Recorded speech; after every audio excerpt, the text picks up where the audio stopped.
ऐसा पावर और हुस्न का घमंड इंसान को कैसे फंसाता है? यह नलकूबर और मणिग्रीव का कर्म चक्र सिखाता है। शराब के नशे में धुत अप्सराओं के साथ नग्न होकर नदी में इस घमंड में नहा रहे थे कि मेरा बाप कुबेर है। वो वहां से नारद जी गुजरे तो उन्होंने कपड़े तक नहीं पहने। कर्म का नियम देखिए, जिन्हें अपने शरीर और जड़ बुद्धि पर इतना घमंड था, समय के चक्र ने उन्हें सदियों तक जड़ यानी कि सचमुच में पेड़ बना दिया। बायोसेंट्रिक साइकोलॉजी और quantum intelligent of action, numerical physicist doctor Amit Goswami के अनुसार आप अपनी चेतना को जिस विचार में लॉक कर देते हैं, यूनिवर्स आपके भौतिक शरीर को वैसे ही स्थिति में डाल देता है। घमंड और नशे ने उनकी चेतना को फ्रीज कर दिया था, जिन्हें श्री कृष्ण की बाल लीला ने ओखल से बांधकर झटका देकर उन पेड़ों को जड़ से उखाड़ा और उनके कर्म चक्र को तोड़ा।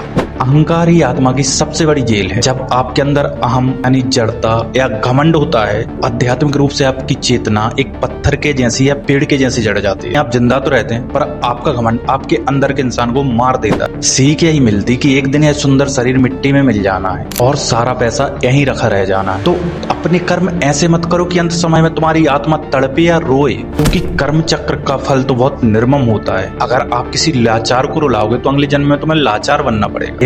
आप अपने कर्म अच्छे करो, दया और प्रेम जुड़ना। जब कर्म का थप्पड़ पड़ेगा तो फिर संभलना मुश्किल हो जाएगा। और भगवान तो हमेशा से बोलते कर्म करो, फल की चिंता मत करो, क्योंकि उनको कहीं ना कहीं पता है कि तुम्हारे कर्म क्या है और तुम्हें क्या फल मिल रहा है। इसलिए अच्छे कर्म करो, भगवान को समर्पण होकर कर्म करो। जय श्री कृष्ण।